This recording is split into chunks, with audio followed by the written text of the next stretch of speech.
everyone. Thank you guys so much for tuning back into my YouTube channel. Welcome to the Hot Wholesale. If you guys are new, please check out some of my past content. I talk about virtual wholesaling and give lots of free tips and game out every single YouTube episode. I know it's been a while since my last video. Thanks guys for being so patient. I've still been answering DMs on Instagram as much as I can. But today I actually wanted to address that. A lot of people send me DMs on Instagram. I have hundreds and I do want to answer all of the questions. It's just really hard in the day-to-day to respond, right? So I figured once a week I'll get on here and I'll answer everyone's questions as long as it's not super repetitive, and just get all that info out there. I know a lot of people have a lot of questions and I don't want people waiting weeks for me to see a message request that's buried deep. So whenever I see a question and it's pertinent, I'm gonna get on the YouTube and I'll be creating a lot more content so you guys can expect a lot more from me. Thanks so much, you guys, for being here from the beginning when I first was making cold calls, trying to get my first deal, until now where I'm trying to turn this more into a regulated business. I have people helping me a little bit now, and I'm just really excited for 2021. Ending these last couple months out strong, trying to aim for 3 to 5 deals a month at least. The more the better, of course, and helping you guys and just putting the information out there because it really is life-changing. And I really hope that if this is your first time or it's your first couple weeks, you're hearing about wholesaling and you're wondering, is this something I can do? Yes, I'm someone who was just a waitress. I live in Vegas. It's a super saturated real estate market here, very expensive, a lot of realtors, 1% listings, so there's a lot of competition, and I was able to make a way out of nothing by doing it virtually in another state. So if I can do it, you guys can do it. If you guys are just learning about wholesaling, dive deep. I do have a YouTube video called YouTube University, how I learned wholesaling for free on YouTube. And I point out a bunch of videos that I used when I first started that really helped me learn how to wholesale, learn how to virtually wholesale, get started making cold calls, talking to sellers, and getting deals. The essence of what we do is just talking to sellers, and that's how we get the deals. That's how we make the money. It's really simple. Just learn the basics and follow me on Instagram, Twitter, YouTube. Everything will be down below in the bio, in the description, I mean, and just immerse yourself before you jump in. Know that it's going to be hard. Know it might take you 2, 3, 4 weeks, but if you're serious about it and you put the hours in every day, anyone can do this. I don't care if you're just graduated high school with a 1.0 GPA or if you just graduated med school. If you want to make a lot of money wholesaling real estate, just get started virtually, and as soon as possible. Follow all the people that I mentioned in that YouTube video too, because they have a wealth of free information that I've taken advantage of and that you guys should take advantage of too. Now that I've said all that, let's get to the whole point of this. I'm just going to start answering questions that people have been asking me on Instagram. Most of these questions that I picked up front, more than one person has asked me. I've gotten a lot of the same questions over and over, so I think it would be really easy for everyone. So let me find this real quick. Okay, so the first question. So this person said, since you said you virtually wholesale, I'm wondering how you calculate ARVs without stepping inside the home. I want to wholesale in other states, but I'm too scared to miscalculate ARV in the homes. So that is easily remedied by PropStream. If you have PropStream, you can look up any city and state and you can look up the ARVs by looking at the comparable properties and everything that's sold in the last 6 months that has similar beds, bathrooms, square footage. And I have a video I made previously called How to Comp Properties on PropStream, and that video will show you exactly how to do it, guys. So if you're worried about getting the right numbers for properties, the right number to offer people, then go ahead, download PropStream. I have a free trial link down in the description below. It'll give you 7 days for free, so you can really get immersed in it. PropStream is the #1 most important tool that I use all day, every day. I have the app on my phone, I use it on my computer, and it's only $99 a month. You can pull leads from it, you can comp properties with it. This is how I make offers. It's essential. So if you don't have PropStream, make sure you download the free trial, link in the description below. Use that, and I know you'll like it, so you're going to go on to use it. If you're going to be serious about wholesaling, you need PropStream, and that's how you calculate ARV. So the next question. Jamie says, hi, I love your content. I was curious if you've already made any content on how you actually pay the back taxes. Does it come out at the end of your fee, or do you pay up front, etc.? So I do have a video that basically describes who pays what, and I think it's called Wholesaling Contracts, but it's basically about the contracts, who pays what. This literally is definitely an issue that will vary from deal to deal, because you may have a deal where the owner owes back taxes and the end buyer is going to cover it. You may have a deal where the owner owes back taxes and they're going to cover it. And you may have a situation where both the owner and the buyer are unwilling to pay the back taxes. Back taxes are actually something that you should find out right up front, just because you can look it up on the city or the county's tax website. It's not really something that should be coming up as a surprise closer to the end of the deal. So if the property owner knows they have back taxes, they should be taking care of it as a part of the deal. If they want to take home $50,000 and the back taxes are $5,000, then they should be okay with taking home $45,000, basically. But if they're not, in the case that they say, no, $50,000 is my bottom number, that's what I want to walk away with, I'm not paying any closing costs, back taxes, I'm not paying a dime above that, then it goes to, you either will market this property as a property that has $5,000 in back taxes that will need to be assumed, or you'll raise your asking price to cover the $5,000. So if I originally was going to try to sell that property for $80,000, knowing the owner is getting $50,000, I might market it for $87,990 or something like that, just so that if my offers come in a little bit lower, I can still cover the back taxes. Either way, you should have more than enough wiggle room for you to pay the taxes, just in case the end buyer doesn't want to assume them. I hope that was really simple. If you guys need further explanation on that,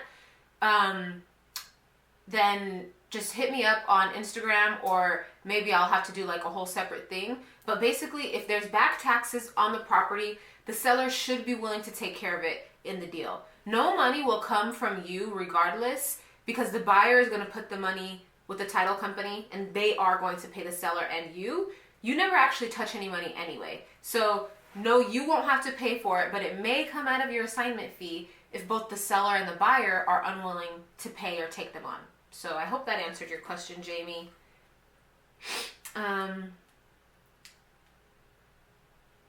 So someone said, hey, what's up? I had a question. So I found a motivated seller. I got the contracts. I got contract files. Once I get her to sign, I get in contact with the title company, right? Get the whole earnest money handled, and then what? Is there any other paperwork I should have, or is it as simple as find motivated seller, sign contract, handle escrow, get a cash buyer? She seems kind of in a rush to sell. She says she can sell it for $35K, but will take $20K. Okay. Yeah, I mean, you have the whole process down. It's really that simple. Find the seller, get the contract. I start trying to find a buyer as soon as I get the contract. It just depends on how great the deal is. But most of the time, I like to send the contract to the title company knowing I have a buyer. If I don't know for sure I have a buyer yet, but I'm confident on the deal, my numbers are really, really good, then I'll still send it to the title company. If there's some iffiness, like maybe the house is in really bad shape, or there is a lot of back taxes, or there's something going on that I think maybe this wouldn't be the best deal, I'll hold off on sending that to title until I have secured a buyer, just because I don't want to ruin my relationship with the title company sending them 2 deals a week that end up not closing. I want to send deals that are going to close. So with that being said, it's really discretion. It's really going to be your best judgment, which is a lot of wholesaling. You're going to have to use your best judgment, your best research, your best knowledge that you could find. But in this situation, if you're not sure about the deal, go hard finding a buyer before you send it to title. You don't want to send a bunch of contracts to title that you never end up closing. So that would be my answer. Yeah, you got the whole process down. It really is that simple. I know a lot of people find it hard to believe it's really that simple. It's not about the simplicity of it. The idea of wholesaling is super simple. It's the work it takes to actually get these deals done that is hard. The constant calls with sellers and buyers, the stress, showings. Is it going to be a deal or not? All these things, and I'm new. You guys know I'm new. I haven't even been doing this for a year, so learning as you go is going to be your best teacher. But that's the process. Find the seller, get the contract, get the buyer, close the deal with the title company or closing attorney, and get paid. It's really that simple. I know it's hard to believe, right? But I promise you guys, it's so life-changing, and I really hope if you haven't started cold calling and you haven't started marketing yet, that this video inspires you to, like, I'm seriously no smarter, no better than any of you. I'm just a regular person. I'm a single mom, waitress. I stumbled upon this world of wholesaling and it changed my life, seriously.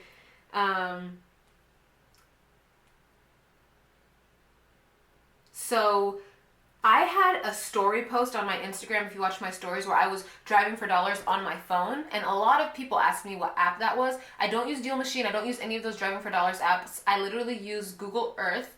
I find the address, I zoom into the house, make sure it's the right number, and then I just simply look the house up on Zillow, make sure it matches. If it doesn't, you can click the houses on either side, across the street on Zillow, and find out which house it is. Yes, it takes a little bit more work. It literally takes me maybe... Once I find the distressed property on Google Earth, it literally takes me maybe a minute to get all the information, the address, the owner info from PropStream, all of that, and put it into my database.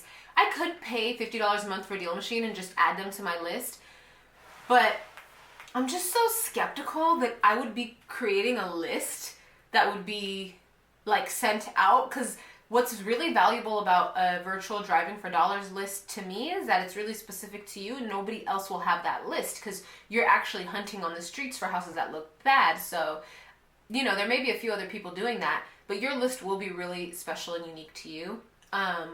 And I feel like if I'm putting that list on an app that all the wholesalers use, I don't know. I'd rather just use Google Earth and use Google Sheets and just keep everything to myself.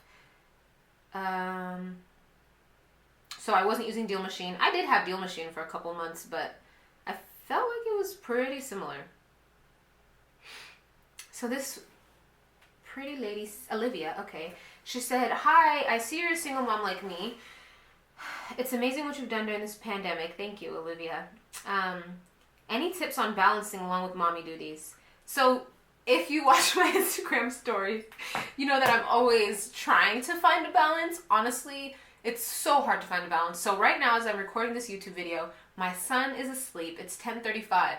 The reason he's asleep so late is because I let him fall asleep really late so he can sleep in. And, well, when I was serving, when I was a waitress, I would actually pick him up from daycare at midnight or 1 a.m. So he's used to staying up, this like Vegas baby. That's what all my family called him. He's a Vegas baby, but he was used to staying up pretty late and sleeping in pretty late. So on the note of him, it's easy to do things early in the morning. I can wake up at 6 a.m. and he can stay asleep, you know, till 10 or 11. I'm very fortunate to have family who helps me with him too. So a couple days a week, he may be with family, and of course, you know, his dad and his other side of his family. So it's not all on me. So I wouldn't say like, oh, I'm a single mom and it's all on me, everything on me every day. No, I do have a ton of help because I was working before. So it's kind of the same thing as when you have a job. You have to make it work, right? You have to feed your kids. You have to make sure you put the time in for work. I just try to treat wholesaling as work. The thing about wholesaling is, though, it's kind of 24/7. A buyer just called me Sunday morning, 7:30 a.m. Vegas time. A buyer called me and we just had a conversation. That's typical, very typical. Right after that, I just talked to a seller. She's going to go meet the other half owner and they're talking about signing the deal. Very typical. It's Sunday. Real estate is 24/7. So you have to be ready for that. You can't think, oh, this is something I'm going to do between 10 to 2, Monday, Tuesday, and Wednesday, and just make a little side cash. Because if you don't answer your phone Thursday, Friday, Saturday, Sunday, there's not going to be any deals Monday through Wednesday. You have to consistently be keeping in contact, keeping these relationships with the deals you have going on. So that being said, it is a 24/7 job. I stop working, I'll go cook, I'll feed my son, maybe we'll read a book, maybe we'll hang out a little bit, and then I'll get back to work. Especially with creating content and doing YouTube videos and helping people with their wholesaling business too, it definitely is hard to balance, but if you love something and you're passionate like I am about this, I have never found anything that I love more than real estate, and now more than talking about it and helping people figure out how to change their life through wholesaling real estate. These things are things that really make me feel fulfilled and make me happy. It's not just about money. So I'm not going to like box myself in and say, because I'm a mom, I owe it to my son to be doing X, Y, and Z for this many hours a day for him. He's 3. And when I was working a job and going to school, I literally barely had time to see him. Now he's here all day with me. If he's, mommy, and I'm on the phone, I just say, hold on a second, and I'll go handle what I have to handle, and I can actually still be here for him. So I feel like this career is so perfect for stay-at-home moms. It's so perfect for moms single moms. It doesn't matter. Married moms, families, whatever. It's perfect for people who have responsibilities because it is something that you can pause and get back to. You just have to make sure that you're getting back to it and putting the work in. So that is your answer. It is hard to balance, Olivia, but you can definitely do it.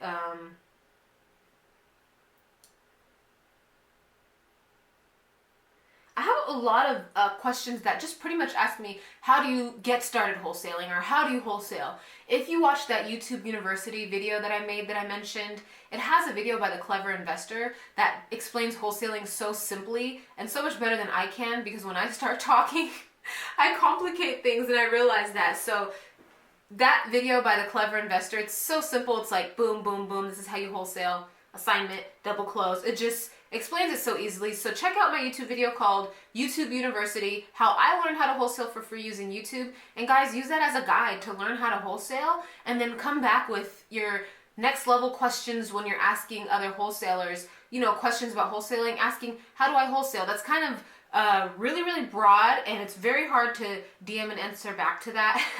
Or even sit here and talk to you for 4 hours. Like my course on virtual wholesaling is a 4-hour course. So if someone asks me, how do you virtually wholesale? All I can say is, well, you call people, get them to agree to a price to sell, and then you sell it for a little more, you make the money in between. That's basically the basics, right? But you want deeper information, next level information. It's going to take time, research, and actually doing the do and learning through the process of wholesaling, all of the things that come up during it. So definitely watch YouTube.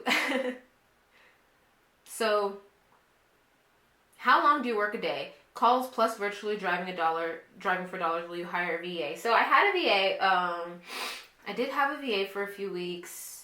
For a few months. Why did I say a few weeks? I did have a VA for a few months, and then I got another one. And it just wasn't really working for me right now. I'm trying to figure out that lead generation stream. I'm cool with cold calling myself. It's just obviously very time consuming because I want to be closing deals. I want to be selling deals. I want to be doing the transaction coordination. I don't want to be lead generating. So I just felt like I was having an issue with the leads not being super motivated, and my VA, or the VAs in general, more so just wanting to submit leads to have leads. So I think there's a really fine line. You have to really stay on top of your VA and everything. I will use a VA in the future. I'm just kind of doing a little marketing for myself right now, trying out different things, like I started off by myself, I tried it with the VA. I kind of felt like when I did it by myself, I was able to generate more qualified leads, and I was able to kind of cater to them better. And in essence, I really only need a certain amount of deals a month since I am doing this by myself. When it comes to scaling and having more people to feed on a team, then of course you need a lot more leads.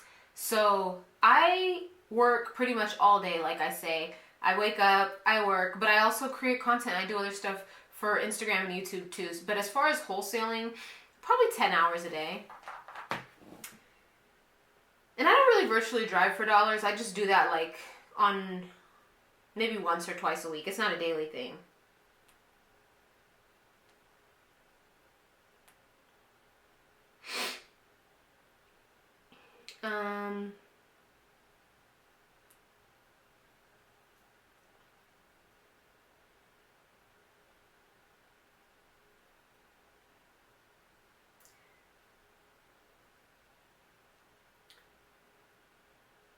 So on that note of virtually driving dollars, someone asked me, how can you tell when the pictures were taken or when that Google car or whatever drove around and got those images? In the bottom right hand corner, it should say like 2020, 2017. It should tell you the year that those images were taken.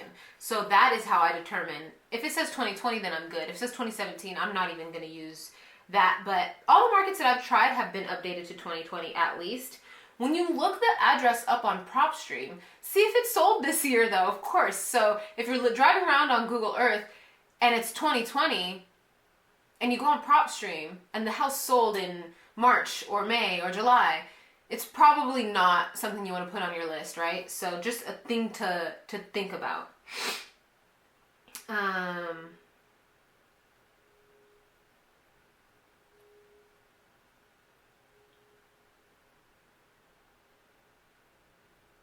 So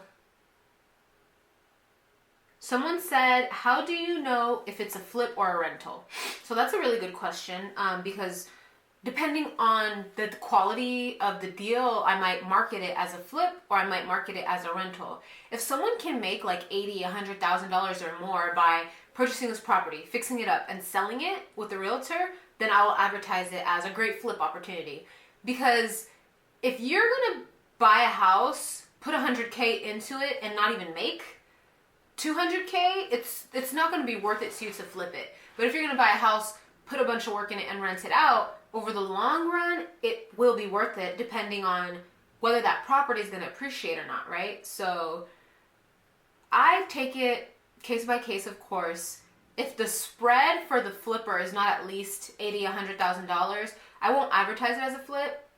I'll just say a rehab, because they can choose rehab and rent it out, rehab and flip it. At the end of the day, it doesn't matter if they're a flipper. A flipper could decide to just keep it and rent it out. So it's not really that big of a deal, but just the larger the spread, the more I'll advertise it as a flip versus advertising it as a great rental opportunity. If there's tenants in the property, I'm gonna only advertise it as a rental opportunity. Obviously, you can't flip something with tenants in it, so that would just be that. But I hope that answered your question.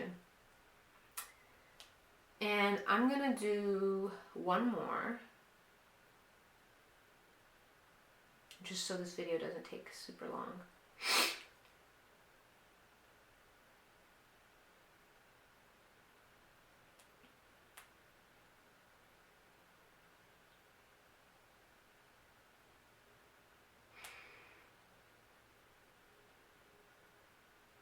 Okay. So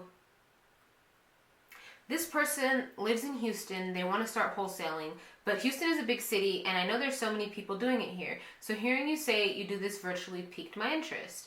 How do you go about doing it virtually? So the main difference, and from all my videos, I think if you're brand new, you should go back, watch my videos, watch TTP's videos, watch Wholesaling to Millions videos, because those are pretty much everything that I use to get started. The main difference with virtual and real is just that you're not going on appointments. You can live in the same city essentially and still be virtually wholesaling as long as you're not the one physically going on the appointments. If you're having your boots on the ground, go take pictures. If you're having your boots on the ground, meet with owners and stuff for you, show buyers properties, then you're pretty much virtual. So even if you live in Houston, you can still just stay at home and do everything virtually from Houston. But if you feel like you're in an oversaturated market, keep an eye out. I'm going to drop another video this week, and I'm actually working on that right now. It's going to talk about how to pick your virtual market.